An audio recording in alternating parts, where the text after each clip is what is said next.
ब्राह्मण की संतान रावण क्यों कहलाया असुरों का राजा, कैसे मिली थी सोने की लंका। अपनी शुरुआती शिक्षा दीक्षा के बाद रावण ने कई वर्षों तक शिव की गहन तपस्या की।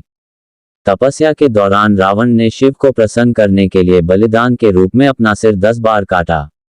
हर बार जब वो अपना सिर काटता था तो उसके धड़ में एक नया सिर लग जाता था, जिससे उसने अपनी तपस्या पूरी की और अंत में भगवान शिव ने उसकी तपस्या से प्रसन्न होकर उसे वरदान दिया। तब रावण ने अहंकार में अपने वरदान में नश्वर इंसानों को छोड़कर देवताओं, राक्षसों, सांप और जंगली जानवरों से हानि ना होने का वर मांगा, जिसका मतलब था कि ये सभी प्रजातियां उसे कोई नुकसान नहीं पहुंचा सकती। यही वजह है कि बाद में मनुष्य रूप में जन्म लेकर राम ने रावण का अंत किया था। राम ने क्यों कहा रावण को विद्वान। रामायण, विजयदशमी या दिवाली का जिक्र होने पर हमारे मन में सबसे पहला ख्याल श्री राम और रावण के युद्ध और भगवान राम द्वारा रावण के अंत का आता है। लेकिन शास्त्रों में रावण को एक दैत्य, राक्षस, अत्याचारी के अलावा भी कई रूपों में वर्णित किया गया है। रावण को महान विद्वान, प्रकांड पंडित, महाज्ञानी, राजनीतिज्ञ, महाप्रतापी, महापराक्रमी योद्धा और अत्यंत बलशाली जैसे नामों से पुकारा गया है।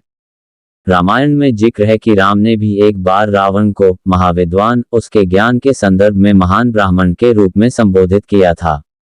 रामायण में रावण को ऋषि विश्रवा की संतान बताया गया है, लेकिन उसकी मां कैकसी क्षत्रिय राक्षस कुल की थी, इसलिए उसे ब्रह्मराक्षस कहा जाता था। राक्षसी और क्षत्रिय दोनों गुणों के साथ वो बेहद बलशाली और बहुत बड़ा शिव भक्त था। रावण का जन्म महान ऋषि विश्रवा वेसमुनि और उनकी पत्नी दैत्य राजकुमारी कैकसी के घर हुआ था। उनका जन्म देवगण में हुआ था क्योंकि उनके दादा ऋषि पुलस्त्य ब्रह्मा के 10 मानस पुत्रों में एक थे। वो 7 महान ऋषियों के समूह, जिसे सप्तर्षि कहा जाता है, उसके सदस्य थे। कैकसी के पिता और दैत्यों के राजा सुमालिया की इच्छा थी कि उनकी बेटी की शादी नश्वर दुनिया के सबसे शक्तिशाली व्यक्ति के साथ हो, ताकि उससे एक असाधारण संतान का जन्म हो।